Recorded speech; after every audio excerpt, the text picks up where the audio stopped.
Rasa pada hari ini mengadakan pra persidangan meja bulat di mana kita membincangkan isu-isu yang berkaitan dengan model ekonomi baru dan juga program ekonomi transformation program yang sedang dilaksanakan oleh kerajaan di bawah Yang Berhormat Idris Jala.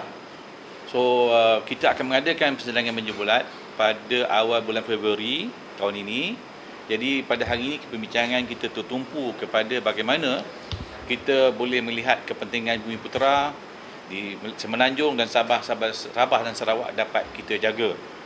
Dan kita juga tadi membincangkan bagaimana telah wujud berbagai-bagai makmal di kalangan NGO Bumiputera dan institusi Bumiputera, contohnya MITI buat makmal, Majlis Perundingan Melayu buat makmal, Dewan Perdagangan Melayu pun buat makmal. So kita nak mengkaji makmal ini adakah dia berkesan atau tidak, adakah dia selari dengan apa yang kerajaan telah buat. Dan dalam kita punya pemerhatian dan kajian, kita lihat kalau makmal tu nak dibuat, dia mesti berkesan, dia tidak membuang masa, dia mestinya strategik, dia boleh dilaksanakan dan kita membuat metodologi yang jelas. Dan daripada apa yang perkasa dapati bahawa makmal-makmal ini didapati tidak berkesan, membuang masa, tidak strategik dan metodologinya lemah.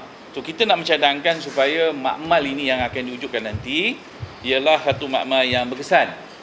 Dan dalam pra meja bulat ini kita telah buat sesuatu keputusan, iaitu menggesa kerajaan menumbuhkan unit perancangan pelaksanaan dan pemantauan prestasi ekonomi Bumiputera di bawah Majlis Tindakan Ekonomi Bumiputera. Dan kita nak mencadangkan supaya unit perancangan pelaksanaan pemantauan Bumiputera ini mempunyai kapasiti seperti pemandu. So kalau pemandu ada yang nak melaksanakan agenda yang umum, tetapi unit perancangan pelaksanaan pemantauan prestasi Bumiputera ini sama juga dia punya kapasiti pemandu. Dan ia diletak di bawah Majlis Tindakan Ekonomi Bumiputera, iaitu menjawab langsung terus kepada Yang Berhormat Perdana Menteri. Yang Berhormat Perdana Menteri. Dan kita nak mencadangkan bahawa CEO-nya kalau boleh bertaraf menteri, kalaupun tidak bertaraf menteri, CEO-nya direct terus melaporkan apa yang berlaku pada makmal itu kepada menteri supaya ia lebih berkesan. Dan kita nak cadangkan CEO yang akan menjadi badan ini, unit ini, mestilah seorang personal hybrid yang kental jiwa dan berada perjuangan Melayu lah. Kita tidak mahu orang yang liberal Melayunya kita letak situ, akhirnya agenda Bumiputera tidak ada. So kita nak pastikan CEO yang letak itu mesti berjiwa Melayu, berjiwa Bumiputera untuk membela masyarakat Bumiputera di Semenanjung, Sabah dan Sarawak. Dan kita merasakan dengan adanya unit ini, unit perancangan pelaksanaan Bumiputera ini, dia akan dapat menggerakkan inisiatif makmal Bumiputera Economic Transformation Program. Maknanya makmal Bumiputera, transformasi ekonomi Bumiputera yang lebih tersusun, tidak seperti yang ada sekarang ni, MPM buat, DPM buat yang tidak ada keberkesanannya. Kita juga cadang bahawa Majlis Tindakan Ekonomi Bumiputera ni yang ada sekarang ni meletakkan KPI pencapaian ekonomi Melayu dalam sektor di bawah Bumiputera Economic Transformation Program ini di atas bawah menteri dan ketua-ketua agensi. Maknanya mereka tak boleh lari, mesti bisa laksanakan ini.